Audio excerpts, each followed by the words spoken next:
Hola, ¿qué tal? Yo soy Edgar Medina y te doy la más cordial bienvenida a este foro y vamos a cerrar con broche de oro esta primera jornada del Foro de Mujeres en los Sistemas de Gestión ISO, Liderazgo y Transformación con nuestra amiga y colega Katy Fuentes Cortés desde Bolivia, que nos va a hablar acerca de los nuevos desafíos para la industria alimentaria. Adelante, Katy.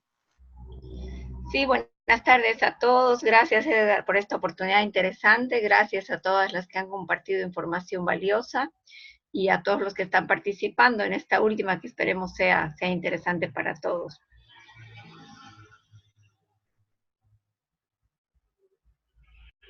Me presento un poquito.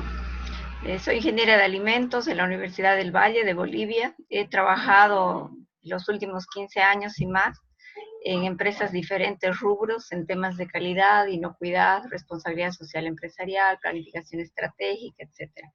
Soy una apasionada del conocimiento, de la calidad, de la inocuidad, de la innovación. El objetivo de esta charla es más que una presentación como tal, es realizar una reflexión corta sobre los nuevos desafíos que tienen las empresas alimentarias latinoamericanas en un contexto global que no podemos sustraernos porque somos parte de él y todas las influencias nos llegarán, si no de inmediato, con toda seguridad en un tiempo más, ¿no? Quisiera comenzar con esta imagen que me gusta mucho porque representa el desafío que tienen las industrias alimentarias a lo largo de toda la cadena alimentaria para poder suministrar alimentos en una cadena de suministro que es cada vez más compleja, más larga, y además hacerlo en los tiempos correctos, con un precio competitivo y que tengan una vida útil suficiente, ¿no?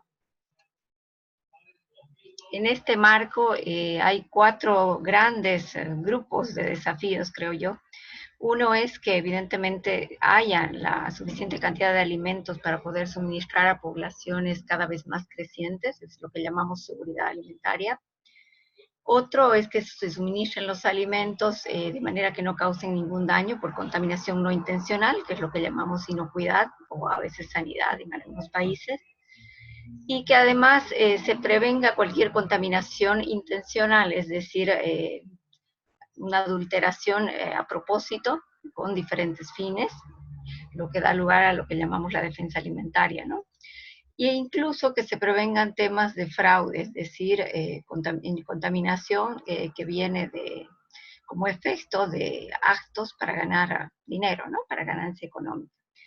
El tercer aspecto es suministrar alimentos que cumplan todos los requisitos, desde el punto de vista que los requisitos son lo que se espera de un producto, que tiene que dar lugar a alimentos no solamente agradables, sabrosos, sino una vida útil adecuada, con conservación suficiente para el uso previsto, etcétera, lo que podríamos agrupar con el término de calidad.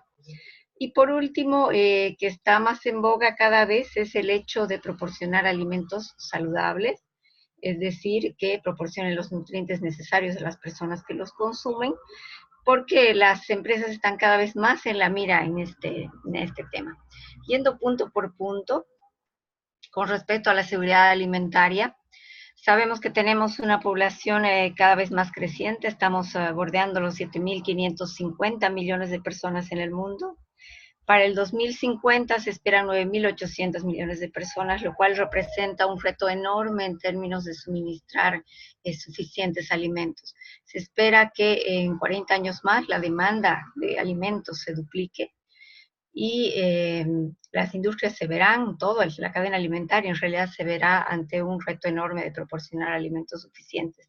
Más aún cuando todavía en la actualidad tenemos poblaciones que tienen malnutrición o deficiencia alimentaria, ¿no? A esto viene a sumarse la polémica relacionada con los biocombustibles, que es justamente destinar áreas agrícolas y agua al consumo de alimentos o de cereales que podrían ser fuentes de alimentos para destinarlas más bien a uso como combustibles. Esto significa desde un punto de vista global, desde luego, reducir alimentos para poblaciones carentes, considerando que actualmente tenemos más o menos un 4% de tierras agrícolas usadas para biocombustibles y un 4% del agua también. y se estima que si se destinaran estos recursos a alimentación, se podría alimentar un tercio de las poblaciones actualmente con malnutrición. Entonces, este es un tema también polémico, y desde el punto de vista de desafío para las industrias, quiere decir que podrían tener un déficit de materias primas en el futuro, tanto de origen agrícola como también de productos de origen animal, si es que se destinan áreas ganaderas también al cultivo de granos para biocombustibles, ¿no? En cuanto a seguridad alimentaria, además, generalmente hablamos principalmente de las proteínas, de generación de proteínas. Sin embargo, las fuentes de proteínas han ido cambiando en cuanto a su demanda. Tenemos generalmente, tradicionalmente, el consumo de proteínas de origen animal, pero estas están cada vez más en cuestionamiento, uno por el lado nutricional, que médicamente se sabe que si se consume más carne hay más incremento de enfermedades crónicas, otros por el tema de bienestar animal y otros por el tema medioambiental, puesto que la cría de ganado genera no solo generación de metano, ¿no es cierto?, sino también utiliza agua y áreas de tierra. Entonces, con este panorama, lo que está surgiendo como respuesta a este desafío, podríamos decir, están surgiendo lo que son las fuentes de proteínas vegetales y veganas, ¿no?, para crecientes poblaciones. Sabemos que en el mundo empresas multinacionales muy grandes, como Nestlé, por ejemplo, y otras, están destinando ya presupuestos grandes a la investigación y desarrollo de productos basados en vegetales, plant-based foods, que puedan sustituir eventualmente a productos animales y respondan a este desafío, a este requerimiento de tanta gente que además es creciente. Más aún, como fuentes de proteínas alternativas, tenemos ya el cultivo de carne en laboratorio, ¿no?, que todavía también es un tema polémico, incipiente, pero ya está en camino y lo vamos a tener, si no es el 2020, el 2021 a la venta, y hay empresas que han desarrollado carne a partir de células madre, tanto de res como de pollo, como de pescado, y que dándole las condiciones necesarias en laboratorio se logra una textura, un sabor, una consistencia semejante a la de la carne. Este es también un área de investigación que es súper interesante y que también representa un desafío para las anteriores industrias mencionadas, ¿no? Más aún, yendo más allá en esto de la necesidad de buscar más fuentes de proteínas, están justamente en desarrollo proyectos relacionados con el consumo de insectos, ¿no? Esto porque tienen una proteína, un nivel de proteína relativamente alto, comparable a pollo, por encima de varios mariscos y pescados. Y también es un tema polémico, aunque entiendo que en varios países del Asia, y tengo la impresión que en México en algún lugar también se consumen ciertas especies de insectos. De hecho, ya están, por ejemplo, en cadenas de supermercados franceses con un precio bastante alto, 500 euros por kilo, de una cierta especie de grillos. Entonces, si bien puede ser repugnante para algunos, es muy posible que sea una fuente de alimentación en el futuro. Aquí podría haber una polémica, sí, entre la cuestión de reducir la biodiversidad de los insectos, que ya de por sí está siendo reducida, pero en este caso sí se podría hacer cría, ¿no? Si en algún caso no me escuchan, por favor me avisan. Todo bien. Perfecto. Un siguiente elemento es el hecho de proporcionar alimentos que no causen ningún daño a los consumidores, lo que llamamos inocuidad, que puede relacionarse con peligros no solo microbiológicos, como siempre los hemos visto, sino especialmente, creo yo, con peligros químicos y con peligros físicos. Hablando de los microbiológicos, que son los tradicionales, nos interesan porque las enfermedades transmitidas por alimentos afectan a millones de personas anualmente, de las cuales un tercio generalmente son niños, y especialmente niños o personas mayores con sistemas inmunes deficientes, pueden resultar casos fatales, ¿no? Estas enfermedades se transmiten generalmente por 31 agentes causales microbiológicos, según la Organización Mundial de la Salud. Estamos hablando de una afectación de 1 de cada 10 personas, y desde luego los montos en dinero asociados como salud pública a estos eventos es enorme. Hay incluso cálculos relacionados, por ejemplo, con Estados Unidos en Europa, en los que se trata de calcular la carga en dinero que representan estos eventos. Solo como ejemplo de un brote que está caliente, muy reciente en España, que ha afectado a regiones desde Andalucía, inclusive hasta Cataluña, relacionado con una carne mechada, que es una carne que se consume directa, de bastante popularidad por allá, y que posteriormente se ha visto que venía de contaminación posterior a la cocción, porque en la cocción más bien se destruye la bacteria, que es la Listeria monocytogenes, y posteriormente las mechadoras aparentemente fue el punto de contaminación, aunque la contaminación estaría latente en toda la fábrica, ¿no? A lo que quiero llegar con esto es cómo puede afectar no solo una empresa. Los propietarios han sido aprendidos hace ayer o anteayer por homicidio imprudente, porque se han afectado 200 personas, hay 3 fallecidos, 33 mujeres embarazadas y como resultado 7 abortos, porque la bacteria Listeria monocytogenes es especialmente grave para personas mayores, adultos mayores o personas con sistemas inmunes deprimidos, y también para mujeres embarazadas en las que puede causar justamente abortos. Y el efecto además en todo el sector, ¿no? Ha habido considerable bajas en ventas, no solo en el sector de carne mechada, sino en el sector cárnico en general. Hay una serie de expertos españoles que han hablado del tema y han explicado que esto no solo es una cuestión de la empresa, sino que pone en duda, pone en cuestionamiento el mismo sistema de control y fiscalización español y europeo, de alguna manera que generalmente consideramos y es bastante sólido. Pero como los sistemas son de autocontrol, en este caso de gestión de inocuidad, o específicamente enfocado a lo que es el HACCP, en España tienen que tener un sistema de autocontrol basado en HACCP, se requieren análisis internos, y estos análisis internos no se tomaron acciones, y hubieron una serie de detalles que después se hicieron conocer. A lo que quiero llegar con esto es el efecto que puede tener un brote. El siguiente aspecto relacionado con estos desafíos es el proporcionar alimentos que proporcionen los nutrientes necesarios, ¿no? Aquí simplemente quiero decir que hay también una polémica entre los alimentos más fast food y de origen animal versus los alimentos que podríamos llamar más de consumo, más de origen vegetal, ¿no? Que los consideramos más sanos.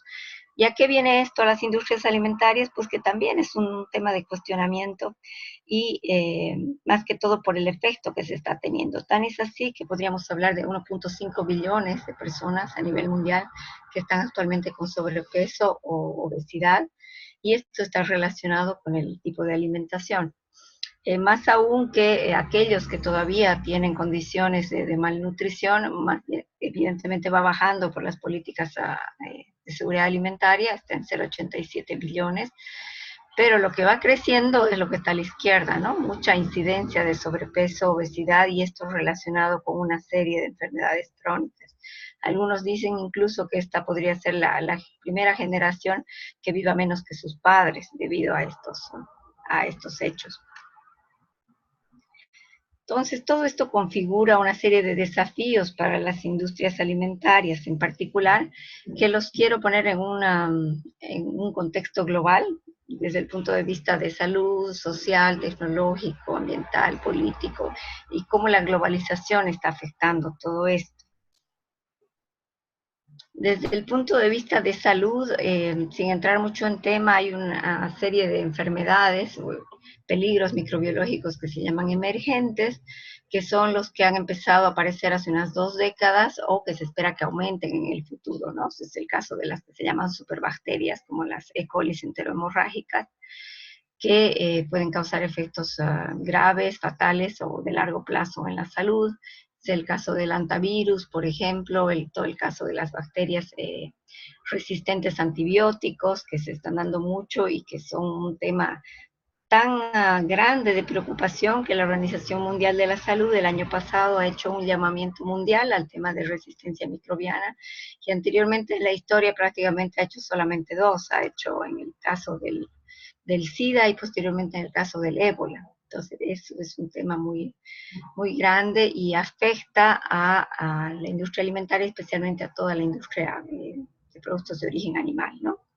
Tenemos también los peligros microbiológicos reemergentes, que son los que ya se pensaba que estaban controlados, pero que aparecen de nuevo con mayor virulencia, como es el caso del cólera. Entiendo que en Cuba ha habido hace 1 o 2 años un brote importante, la leptospirosis transmitida por los roedores, la triquinela, la tuberculosis, etcétera. Para poder mostrar solo un panorama global de varios de estos peligros, ya sea emergentes o reemergentes.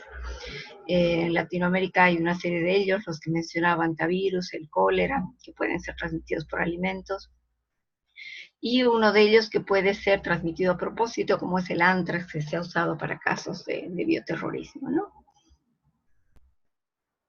En lo social tenemos más que nunca una serie de tendencias que están cambiando el mercado y que presentan, creo yo, todos los días retos importantes para las industrias que trabajan en estas áreas. Uno es los cambios en rutinas de trabajo y los hábitos de consumo, que ahora tenemos, por ejemplo, horarios continuos, entonces lo que teníamos como un almuerzo principal ahora se ha transferido a la cena como una comida principal y cada vez necesitamos como consumidores alimentos más convenientes, más rápidos, más fáciles de preparar, ¿no?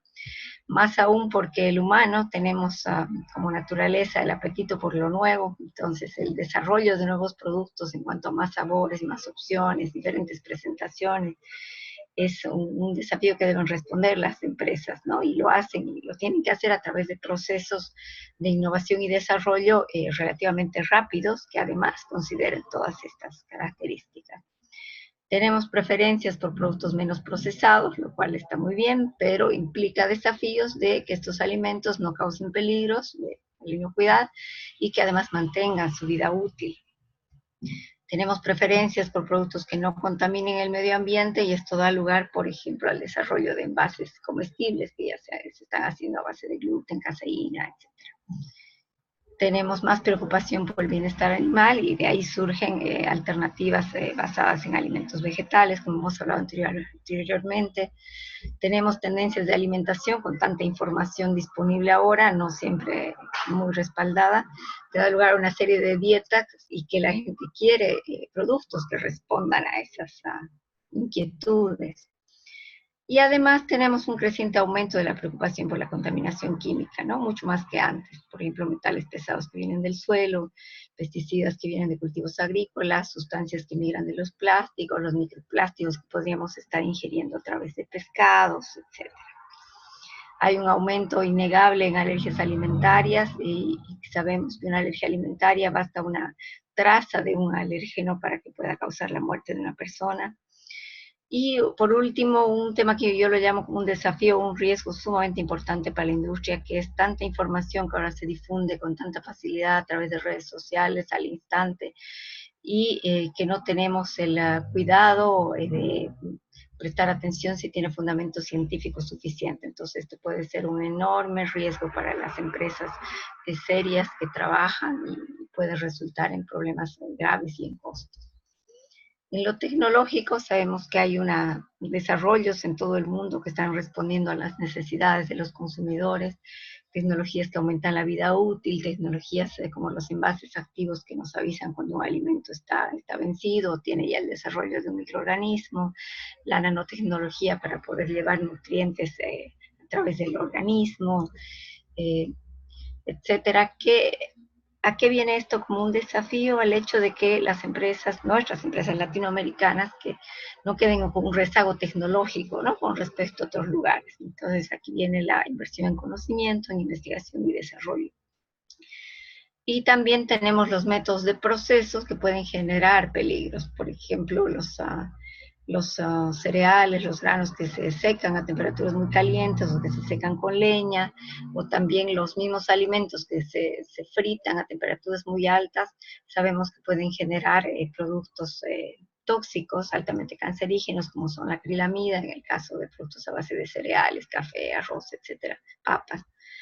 y otros productos como los hidrocarburos aromáticos policíclicos que se producen por combustión de carnes, donde la carne se pone a la parrilla y se quema demasiado, por ejemplo, que es un centenar de productos aromáticos que precisamente pueden tener características carcinogénicas, ¿no?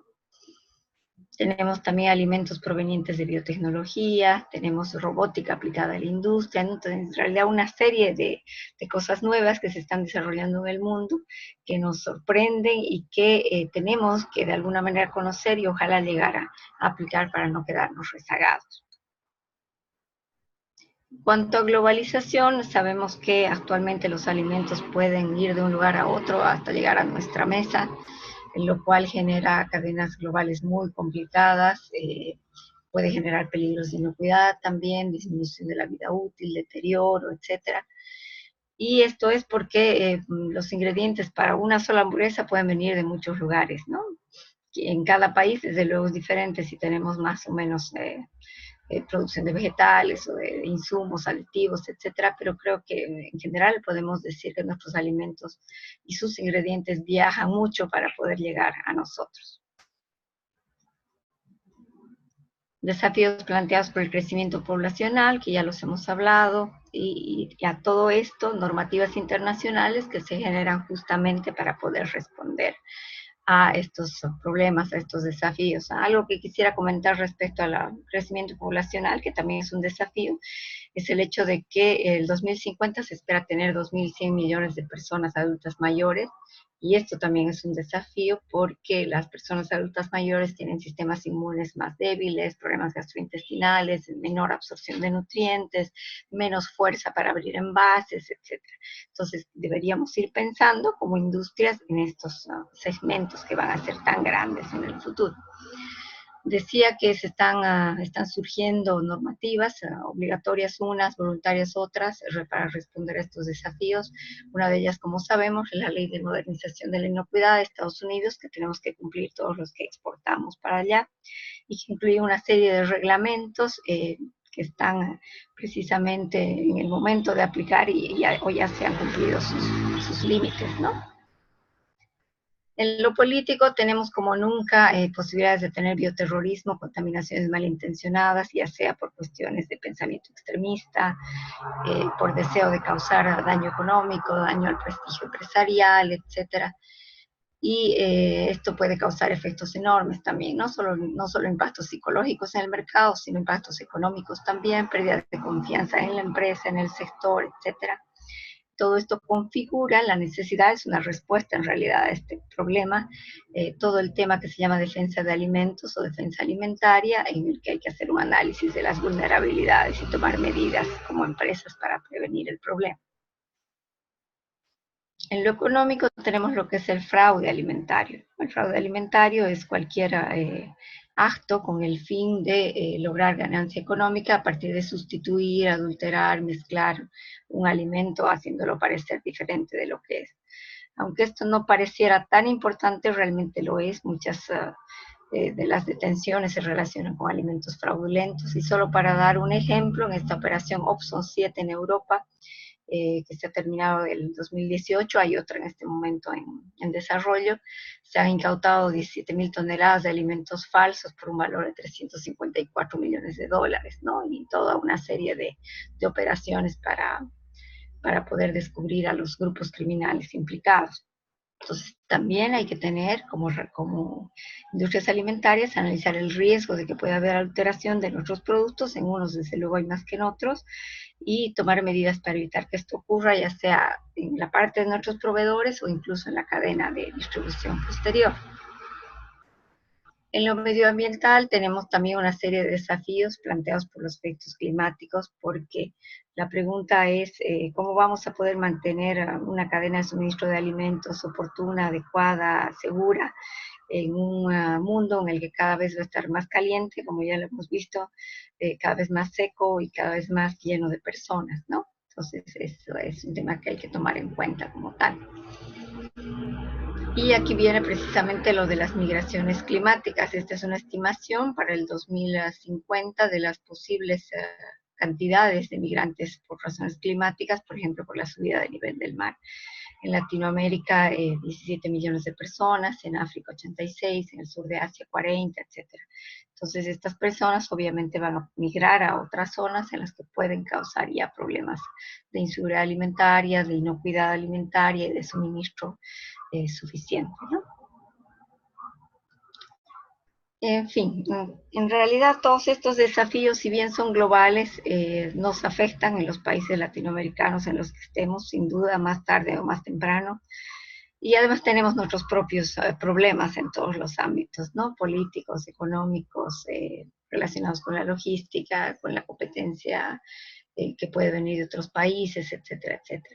Entonces, una de las estrategias que propongo para responder a estos desafíos y que es bastante obvio, es precisamente el enfocar a través de sistemas de gestión.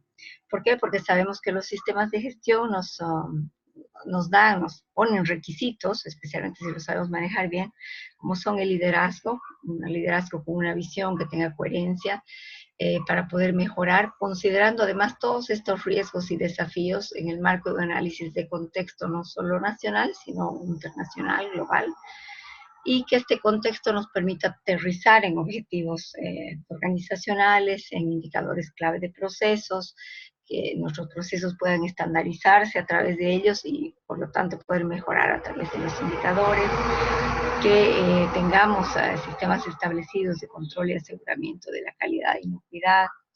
Y después viene el tema también de las personas, ¿no? Antes se hablaba en términos de gestión de recursos humanos, que ya lo han hablado varias de las compañeras también, se hablaba en términos de atraer, retener y desarrollar los recursos humanos. Ahora con las nuevas generaciones y con el cambio de paradigma de los millennials y en adelante, tenemos que hablar de otro tipo de factores claves, ¿no? Tenemos más bien que hablar, por ejemplo, de descubrir, retar y conectar. Descubrir lo que ya tienen las personas, las habilidades, los valores, las fortalezas, retarlos, porque retenerlos no sirve para las nuevas generaciones.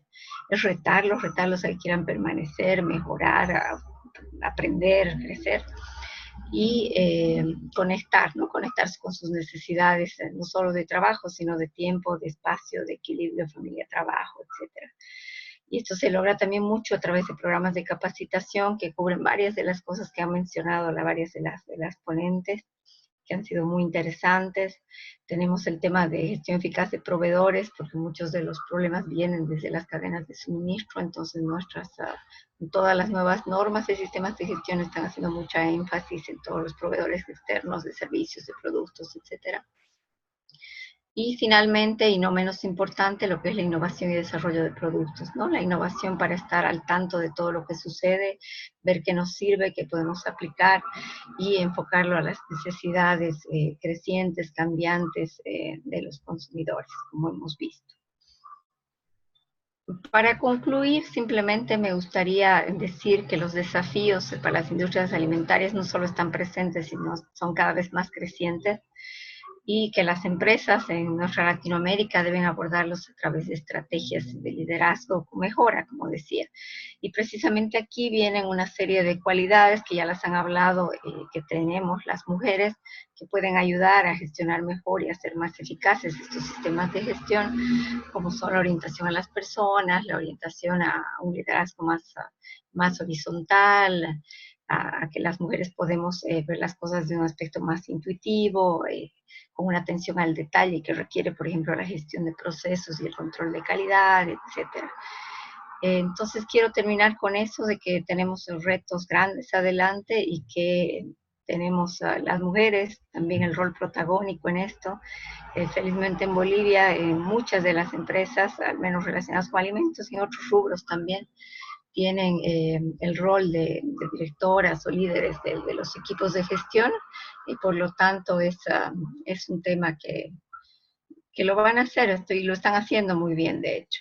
Con eso quiero terminar agradeciéndoles a todos por su atención y espero que haya sido un tema interesante. Pues bastante interesante y ya nos pusiste ahora sí que nos sensibilizaste de todos los retos que hay con eso de que va creciendo la población, cambio de generaciones, cambio de estrategias energéticas, pero bueno, aquí tenemos algunas preguntas, Katy, Dice, en la lámina de fuentes de proteínas, usted indicó la creación de carne de laboratorios. ¿Poseen el mismo valor nutricional? Sí, en realidad la idea es a partir de células madre y desarrollarlas en condiciones de tensión para crear la masa muscular suficiente. Y en realidad la carne es pues masa muscular, ¿no? Madurada. Entonces llega a generar la misma cantidad de proteína. El reto es, claro, llegar al color por un lado y al sabor, pero eso es algo que ya han habido pruebas y que se está logrando. Ok, Katy. Luego comenta Zulma Gómez, estimada colega, interesante. Pregunta, ¿cómo integrar en nuestros programas o campañas de vida saludable la importancia del manejo adecuado de alimentos y la conservación de los mismos, en especial cuando la población trabajadora lleva sus alimentos desde su casa a su trabajo? Sí, sin duda es un reto y más aún porque a veces no vemos brotes que puedan demostrar la criticidad de estos problemas, ¿no? A mí me cuesta, por ejemplo, en capacitaciones que doy en empresas a personal operativo y les digo, o me van a preguntar, pero si no me preguntan, lo están pensando, es cómo no nos enfermamos si comemos aquí fuera de la empresa en un lugar en que no tienen ni agua y lavan en 2 bañadores los platos y los vasos, ¿no? Y ahí respondo con el tema de que en realidad el héroe es el sistema inmune, que gracias a él es que nos podemos proteger de muchas enfermedades, pero una vez que tenemos otros problemas de salud, aumenta la edad, tenemos estrés, falta de sueño, etcétera, podemos ser susceptibles a estos problemas y no solo eso, sino que además como personas que trabajamos en la industria, en cualquier rubro de preparación de alimentos o servicios también, ya sea en restaurantes, servicios de alimentación, tenemos que garantizar que esos alimentos no causen daño al consumidor, ni siquiera a los que estén enfermos o de la tercera edad o menores de edad, ¿no? Ahora, las personas que llevan evidentemente alimentos al trabajo, a personal operativo en general, la forma que más fácil me ha resultado es a través de mostrarles, por ejemplo, placas microbianas rápidas de cultivo de manos, en las que pueden ver a la vista el crecimiento y la cantidad de microorganismos que aparecen que ni pensábamos que estaban ahí, ¿no? Y es un tema en realidad de capacitación y sensibilización constante. Sí, es clave la sensibilización en este tipo de sistemas de inocuidad. Aquí hay otra pregunta, Katy, dice Aristóteles. ¿Cómo garantizar una empresa que cumple los requisitos de la norma de inocuidad cuando la cadena de distribución, servicios contratados, tercerizados, no contempla la implementación de normas de calidad? Sí, ese es también un reto en nuestros países, porque no siempre se puede contar con sistemas de distribución propios, y hablo de distribución local, por ejemplo, sino que además los sistemas de distribución no están concientizados sobre la importancia, ¿no? Una cosa que sí hemos hecho en una empresa ha sido reunir en capacitaciones a todos los proveedores, tanto en materias primas como en productos terminados, para mostrarles la importancia desde el punto de vista que ellos son la cara de la empresa en cuanto a servicio, oportunidad, rapidez, manejo de los productos, etcétera. Y ahí mismo incorporar estos temas relacionados con calidad e inocuidad para que se vayan concientizando, ¿no? En otros países quizá podemos ser más rígidos en sentido de decir que si un proveedor de X producto o servicio no nos suministra certificados de calidad o lo necesario, podemos cambiarlo, pero en otros países, con el nivel que todavía hay de informalidad, creo que tenemos que hacer un trabajo todavía de hormiga y eso persiguen precisamente los sistemas de gestión, ir contagiando esta práctica positiva tanto hacia atrás como hacia adelante. Totalmente cierto, Katy. La última pregunta de Zulma Gómez, ¿cómo sigue afectando las semillas transgénicas en los diversos países, en especial los productores y empresas agrícolas? En el caso de algunos granos, por lo menos en Bolivia, la mayor parte de la soya, por dar un ejemplo, es transgénica. Entonces han habido políticas primero para evitar el ingreso de alimentos transgénicos, después se han autorizado, etcétera. Eh, Quizá los satanizamos mucho, eh, a veces sin mucho conocimiento, ¿no? Desde el punto de vista de inocuidad todavía no hay eh, conclusiones fehacientes del daño que pueden causar a las personas. Digo todavía porque no sabemos qué puede pasar en el futuro. Ahora, desde el punto de vista de biodiversidad, evidentemente sí que pueden afectar la biodiversidad de las especies, ¿no? Y ese es un tema quizá diferente. Muchas gracias, Katy. Recuérdanos dónde te podemos contactar por alguna duda o al respecto de este tema de inocuidad. Claro que sí, ahí tienen los datos de WhatsApp, LinkedIn o correo al que quieran apuntarse. Yo encantada de que podamos conversar más. Pues muchas gracias, Katy. Te mando un abrazo hasta Bolivia y gracias por compartir el conocimiento y sumarte a este foro internacional. Igualmente, gracias a ti, Edgar, por la oportunidad y a todos los participantes. Hasta la próxima. Pues muchas gracias a todos. Nos vemos en la próxima jornada.